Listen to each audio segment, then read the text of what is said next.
Va ora in onda il notiziario di Radio Libertà, realizzato in collaborazione con Il Sussidiario.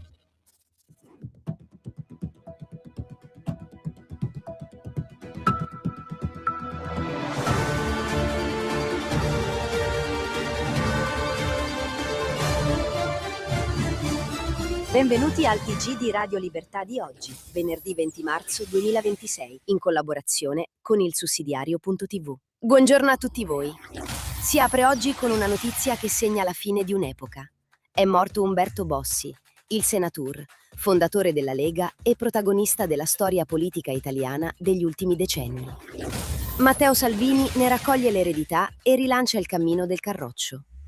Sul fronte europeo, Giorgia Meloni porta a Bruxelles la battaglia sull'ETS e sul caro energia, chiedendo correttivi concreti al Green Deal. Dall'Iran arriva la tensione sullo stretto di Hormuz. L'Italia sceglie fermezza e realismo, senza avventurismi militari. E sempre Meloni avvisa l'Unione Europea. Dalla crisi iraniana può arrivare una nuova ondata migratoria.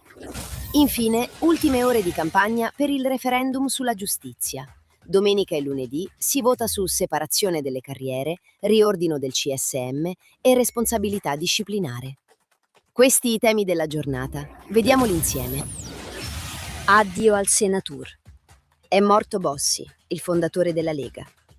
Umberto Bossi è morto e con lui si chiude una stagione che ha cambiato in profondità la politica italiana. Il senatur non è stato soltanto il fondatore della Lega, è stato il leader che ha dato voce a un'Italia produttiva, territoriale, insofferente al centralismo e per anni rimasta senza rappresentanza. Ha rotto gli schemi della Prima Repubblica, ha imposto il tema delle autonomie e ha portato il popolo dentro la politica con un linguaggio diretto e popolare. Bossi ha interpretato il disagio del Nord, ma ha anche inciso nella nascita del centrodestra moderno. Per questo il suo lascito va oltre la memoria di partito. Con la sua scomparsa si chiude un capitolo decisivo della storia repubblicana. Salvini prosegue il cammino. Il testimone passa a Matteo. Dopo la morte di Umberto Bossi, la Lega si stringe attorno alla memoria del suo fondatore e Matteo Salvini ne raccoglie apertamente l'eredità politica e umana. Il leader del Carroccio ha ricordato il primo incontro con il senatur da ragazzo e ha parlato di una strada che continuerà, quella della libertà, dell'autonomia, dei territori e dell'identità. La figura di Bossi non viene chiusa nel passato, ma riportata dentro il presente della Lega.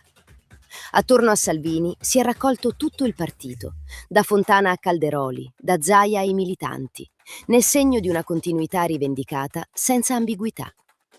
Non una commemorazione formale, ma il passaggio di un testimone ideale.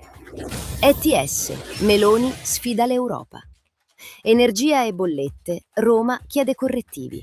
A Bruxelles torna lo scontro sul costo del Green Deal e Giorgia Meloni porta al centro del confronto europeo il dossier più concreto: energia, industria, competitività. Da una parte la linea italiana, che chiede correttivi rapidi a un sistema che pesa su famiglie e imprese. Dall'altra, un'Europa che continua a difendere un impianto che nella realtà si traduce in bollette più pesanti e margini più stretti per chi produce. Meloni ha riaperto il dossier ETS nel momento in cui il nuovo shock energetico torna a farsi sentire, portando a Bruxelles una richiesta chiara di pragmatismo. Nessuna svolta definitiva, ma un segnale sì. Roma alza il livello dello scontro e costringe l'Europa a misurarsi con la realtà. Hormuz, linea Italia. Fermezza senza avventure. Sullo stretto di Hormuz, l'Italia sceglie fermezza prudente, difendere la libertà di navigazione e gli interessi strategici nazionali senza avventurismi militari. Il governo chiarisce che non c'è alcuna missione italiana per forzare il blocco, ma resta piena consapevolezza della posta in gioco.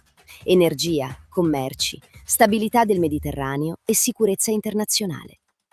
Il punto per Roma è proteggere le rotte e tenere al riparo il sistema economico da un'escalation con conseguenze immediate su petrolio, gas e inflazione. Una postura da paese serio. Presenza, coordinamento, interesse nazionale. Senza propaganda bellica, ma senza cedere all'illusione che il problema possa essere ignorato. Meloni avvisa l'UE. Migranti, rischio nuova ondata. Dalla crisi iraniana può arrivare una nuova pressione migratoria sull'Europa. È il punto che Meloni porta sul tavolo europeo con una mossa di prevenzione politica, non di allarmismo. La lezione del 2015 pesa ancora. Ogni guerra nel quadrante medio orientale può trasformarsi in instabilità alle frontiere e tensione sociale interna. La linea italiana è chiara. Governare i flussi prima che diventino emergenza e non lasciare che l'Europa rincorra i problemi quando sono già esplosi. La solidarietà non basta se manca il controllo e la prevenzione conta più delle reazioni tardive. Giustizia, ora si vota. In gioco carriere, CSM e terzietà del giudice. Ultime ore di campagna sul referendum giustizia e il centrodestra prova a riportare il voto sul merito della riforma. Il messaggio di Meloni è netto: non si vota sul governo, si vota su una giustizia più limpida e più vicina ai cittadini. Al centro restano i punti chiave: separazione delle carriere, riordino del CSM, responsabilità disciplinare più credibile, riduzione del peso delle correnti. Non una battaglia contro i magistrati, ma una scelta per rendere più chiaro il confine tra chi accusa e chi giudica. Domenica e lunedì si decide sulla giustizia. Radio Libertà, in collaborazione con il sussidiario.tv, presenta gli approfondimenti di oggi. Umberto Bossi, una storia presente. Il gigante della Lega. Nel ricordo di Renato Farina per il sussidiario.net. Bossi non viene consegnato al folklore, ma alla storia politica italiana. Viene raccontato come l'uomo che negli anni del disfacimento della Prima Repubblica ha impedito a un pezzo decisivo del paese di scivolare nella sfiducia e nella rabbia senza rappresentanza. Il cuore della sua proposta non stava soltanto nel federalismo, ma nella capacità di ridare voce a una comunità concreta, fatta di lavoro, territori e identità. Bossi costringe la politica a vedere quello che non voleva vedere: il nord produttivo, la domanda di autonomia, il bisogno di una rappresentanza non addomesticata dal palazzo. E poi l'asse con Berlusconi, la nascita del centrodestra, la resistenza alla saldatura tra sinistra politica e potere giudiziario. La chiusura di Farina è la più vera. Bossi non come monumento, ma come legame umano, popolare, vivo. Giustizia, la svolta. Alta Corte e giudice terzo. Nell'analisi di Rosita D'Angiolella su ilsussidiario.net, il punto centrale del referendum viene rimesso al suo posto.